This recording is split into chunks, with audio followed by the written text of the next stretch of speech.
Life of an Epileptic. Stay tuned.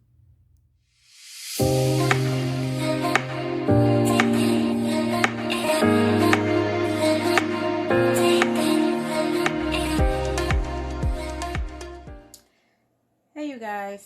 So, I can't believe that I'm doing this right now. I actually had my first part of this video recording on my phone, and for some reason my phone decided that it didn't want to save it. So I am re-recording the first part of my journey of having epilepsy on my tablet.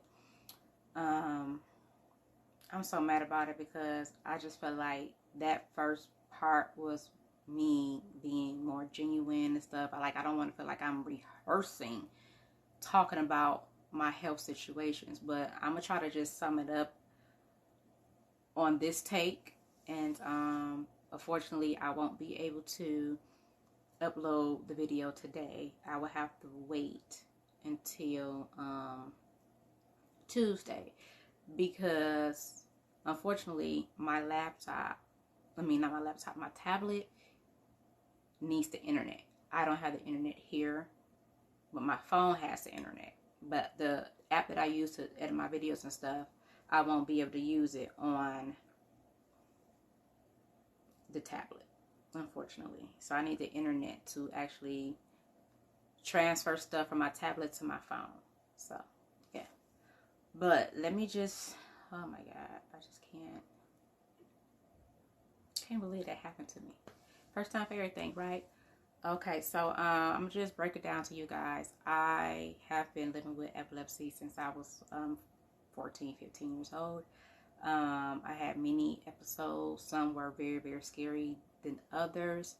I remember having my first episode when I was in middle school, and it was a cold, hot day. It was pretty much like spring, summer time-ish or whatever. You know, if you're in Detroit, Michigan, period, you know that some days in the morning it could be cold, and then when you get to the afternoon, evening, it's like 67 degrees. So it was a fluctuation of weather at that time. But me not knowing what seizures was, but not knowing that I was going through one, at school I had that feeling multiple times.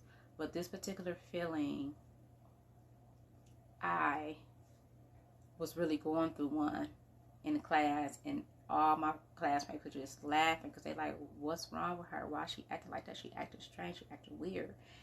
And I just remember having delayed responses to a lot of questions that was asked to me, whatever.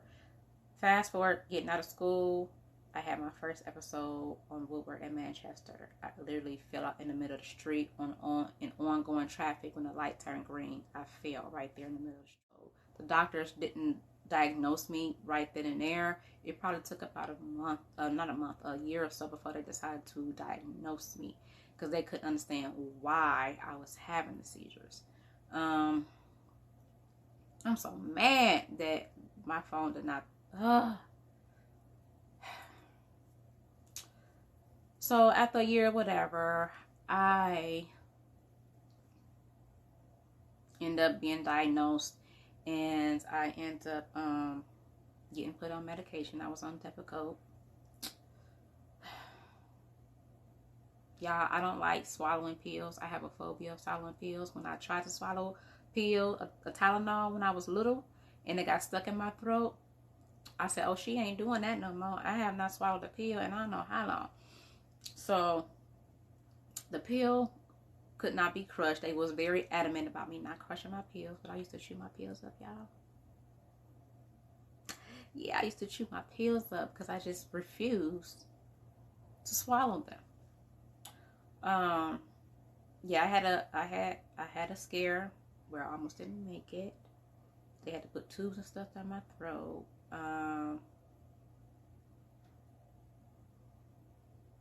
Actually, I think it was 2 times I almost didn't make it.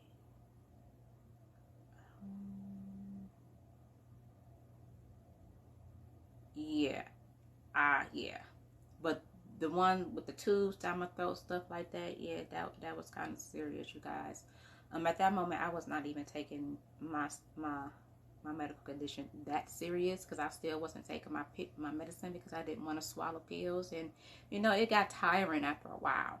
So I just decided to be defiant for the most part. I had grandma seizures, which is the more intense seizures, the more jerking and convulsion and all that stuff. I had that really, really bad in my early years of having epilepsy. I had to stop drinking dark liquor because of epilepsy. When I first started drinking, my first drink of choice was Hennessy and Pepsi.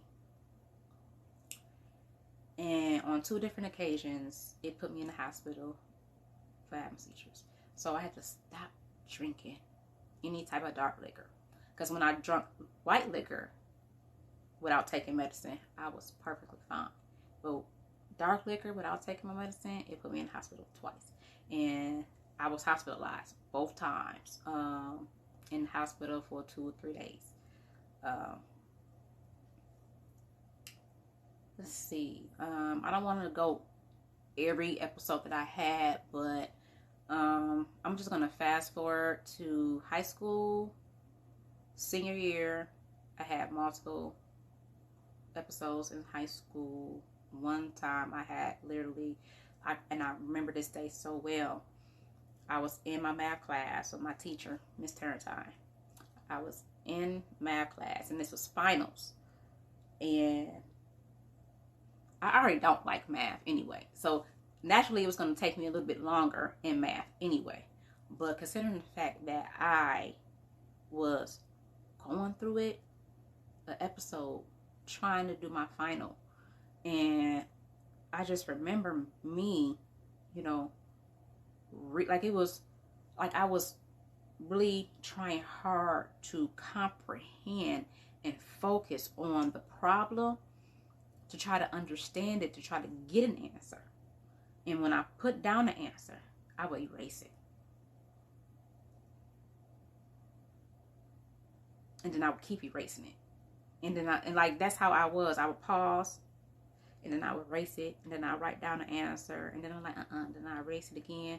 And I was the last person in the class, you guys, for a nice little minute. And then my teacher was like, Cylindra, you have to turn in your work or whatever. She didn't know that I was going through an episode.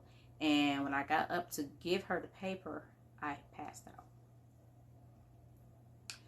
And so ambulance was called, and classmates and stuff, they was at lunch at this point in time. They saw me being walked out on the stretcher, and I was in the hospital then. And at that point, my seizures were causing me to really bite my tongue really, really bad, busted lips, scrapes on my face, all that type of stuff. And for the longest time, I've always felt like no man is going to want to be with me, because I have this condition. I have a problem. I don't feel attractive because I have a condition. And I've always felt that for a long, long time. But I end up being in relationships and stuff, and I even was married for a period of time. So that feeling that I had was debunked. And I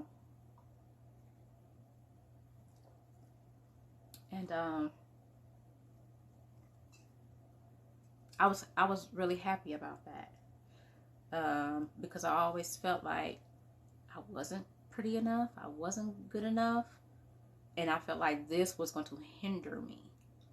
And in a sense, it kind of still hindered me. I put it in my food and all that type of stuff because I don't like swallowing pills.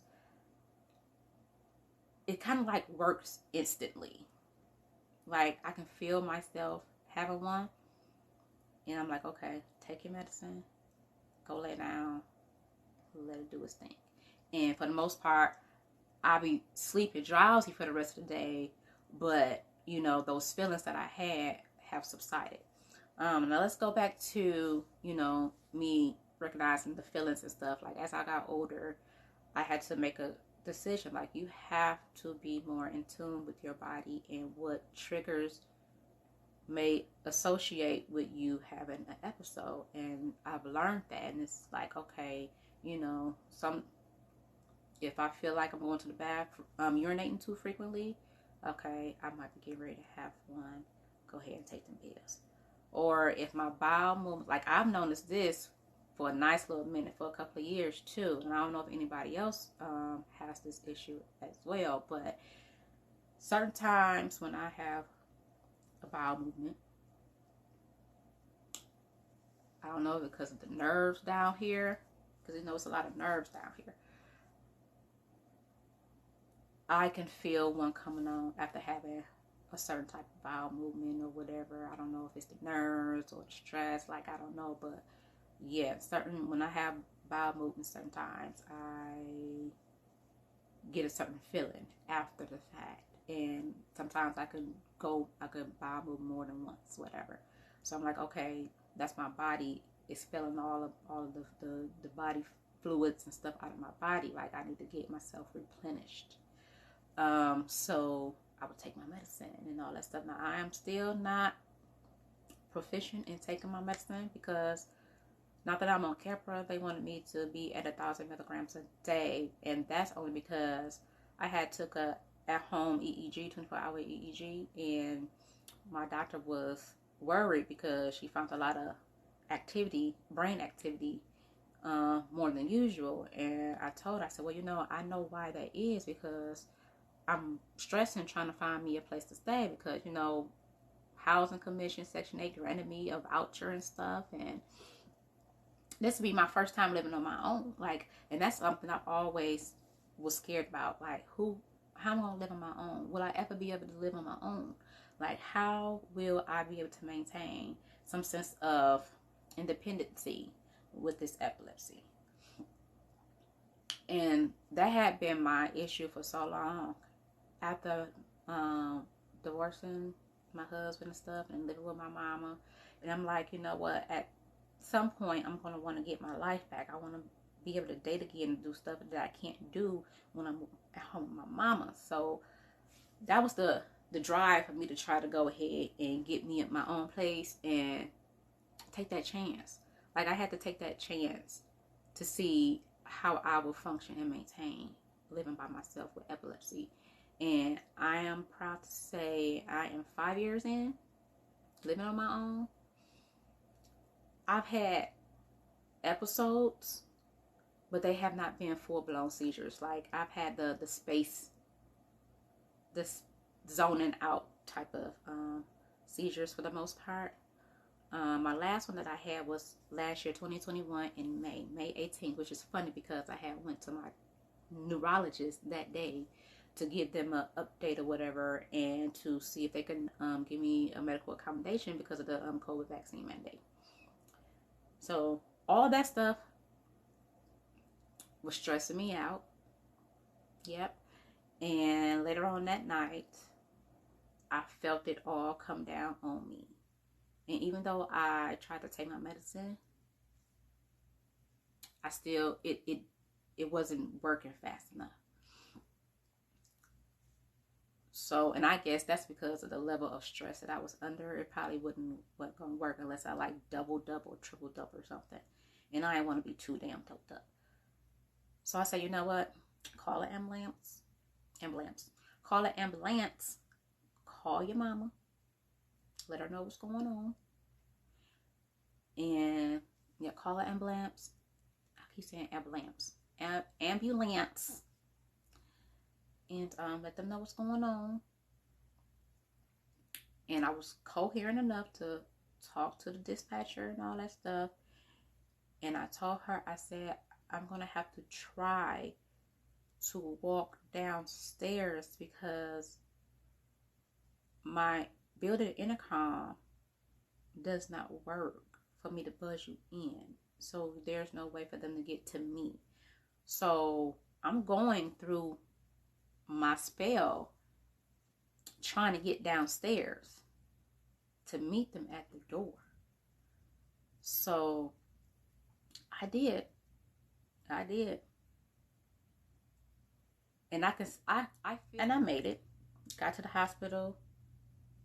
I was shaking at that point. I started shaking like this. And then when you know you start shaking like this, okay, it's about to go down. But because I did take medicine, I wasn't shaking like this. I wasn't out of control with it. I was just more, I can feel it like this. And yep, I was in the emergency room that whole night. I didn't get home till like 7 in the morning. Of course, I didn't go to work. I stayed at home, relaxed, and all that stuff. So that was the last one that I had, you know. The last time I had a full-blown, outrageous seizure has been some years. It has really been some years. So I'm just proud of myself, even though I don't take my medicine every day because I just don't want to be dependent on it like that. Because I do feel like I'm able to function without it every single day. And let me just dive into that because my doctor wanted me to do 1,000 milligrams a day. And I said, okay, I don't know how that's going to work. So I tried it for one day. I did the 1,000 milligrams for the weekend to see how it really reacts with my body. And when I tell y'all, I was high and tired and drank. All I wanted to do was sleep. I said, I can't do this. I have to function. I have a job to go to. I take public transportation because your girl is not trying to drive all the way to downtown Detroit to pay every single day for parking. Ridiculous. I'm not doing it. No. So I take my chance on public transportation. But 1,000 milligrams is too much for me. I'm supposed to take it 500 in the morning, 500 at night. I said, I can't do it. So I said, okay, I'm just going to take 500 milligrams a day and see how that works. Y'all, even that was still too much for me. And I guess it's because I'm very tiny. I am very tiny. It may not look like it on camera, but I am very, very tiny. I just literally got to 120 pounds. I didn't reach 100 pounds until I turned 24. I've always been small. So it's going to hit me real fast. So 500 was too much for me. So I said, okay, you know what? Go ahead, cut it in half for 250 and take it at night before you go to bed every night. And I will do that. And it actually worked for me. It worked for me. And I liked the way it made me feel. I didn't feel sluggish. Well, sometimes I felt sluggish. So, yeah, I don't recommend you guys to do that. I did that, and I told my doctor that I do that. And she was like, well, do you want to change your brand and we can lower your dosage? I said, I'm not about to keep dumping all these different types of brands on me now. No, I'm starting to get used to this right here, this Keppra.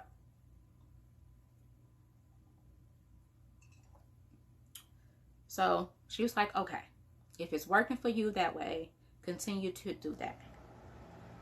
But try not to go too long without taking your medicine. So I said, okay. Now, most doctors are not going to say that, but what can they do at the end of the day? Because you're going to do what you do when you get home anyway. But I do take my medicine. I just don't take it every day. I take it when I feel like I'm about to have one. And then I double up if I have to. And all that stuff. Now, I don't know if anybody else deals with this or recognize this. But for me, after having some episodes, whatever, I find that I have to have orange juice. I have to have orange juice after having a seizure or whatever. I have to. And I guess it's because my body has lost so much fluid and stuff like that, that my body needs the vitamins. And vitamin C, let me tell you, Everfresh vitamin, Everfresh vitamin, Everfresh orange juice. It's something about that orange juice, Everfresh, that I have to have after having an episode. And I think that actually plays a part in me too, with the minimum, not having as many seizures too. Um, I don't know why, but I'm every night. Well, at least I try every night to take a shot or 2 shot glass worth of orange juice before I go to bed, because it helps me sleep. I don't know how true that is, but orange or orange juice at night in a glass of a small thing of water, it kind of helps me sleep at night. So I don't know what happened, y'all, but yeah. So anywho, they try to convince you otherwise, but she was just like, okay, you pretty much good at maintaining yourself and all that stuff. So I have been taking half of a 500 pill for I don't know how long, but I still don't take pills every day.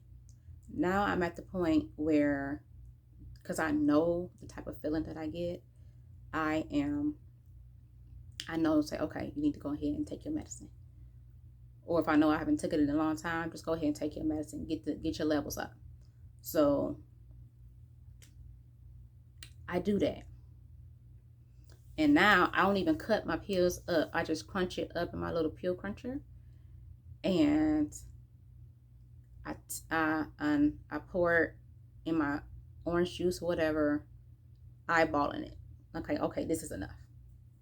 Because what I don't want to do is be so dependent on it every single day that I can't,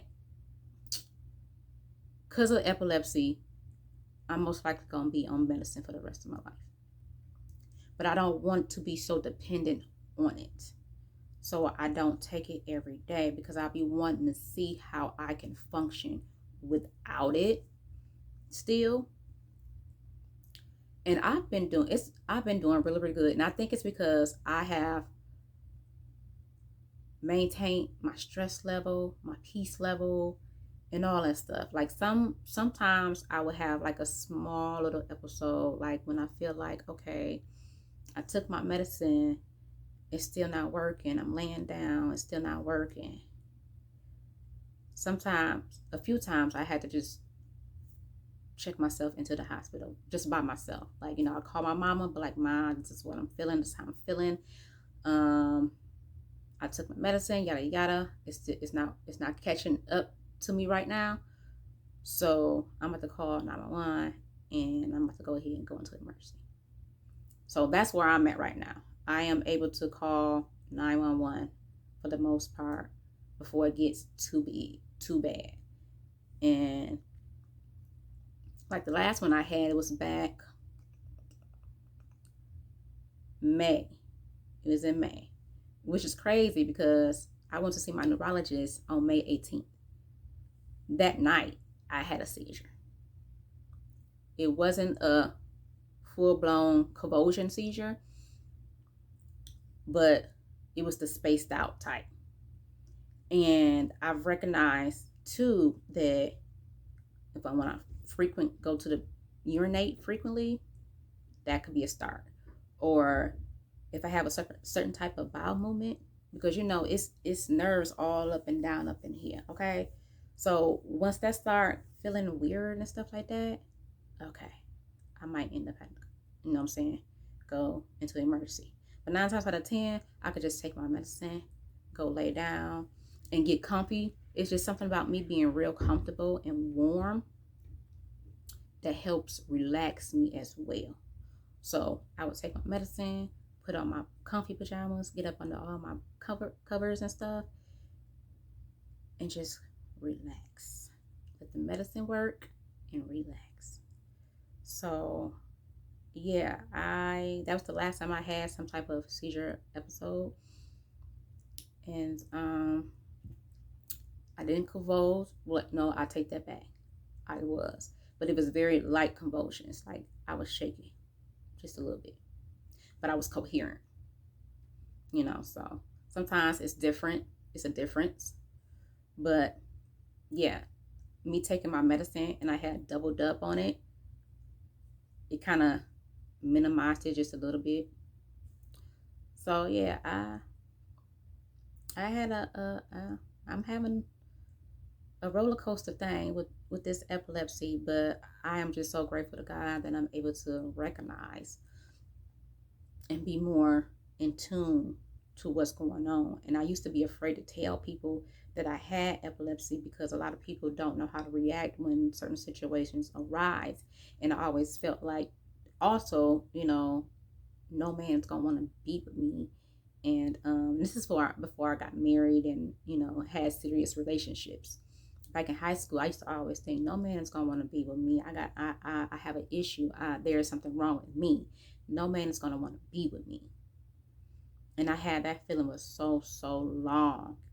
And as I got older, I got to the point where it's like, you know what, I have to tell people, this is what it is. And now I tell people, okay, if I tell you I'm feeling weird, or if I'm feeling funny, I got my pill bottle. I got a pill crushed up at the bottom. Open it up, put it in some water or some orange juice or something, and give it to me. I'm at that point where I let you know this is what I have.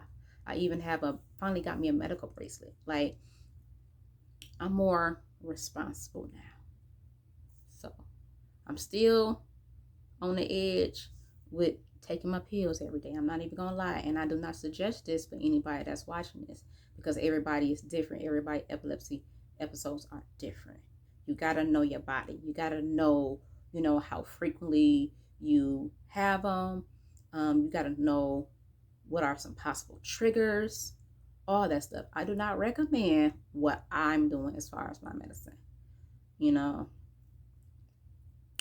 But I will say, me being calm, me being taking my peace seriously, my stress level seriously, it has helped me a lot. But I want to touch on this before my time run out. I got like 10 minutes. Fast forward to last year, I was put on a CPAP machine, which is a breathing machine. And they really feel, because I had told my doctor, I'm like, sometimes or most times I stop breathing in my sleep, and then I grasp for air. Scary, right? So she thought, okay, we're gonna get you set up for a sleep study and all that stuff, because it could be due to your seizures, the lack of oxygen and all that type of stuff. So I had to do a sleep study to make sure that I wasn't having seizures in my sleep. However, that I did my sleep study and I didn't have any seizures in my sleep when I did the sleep study. So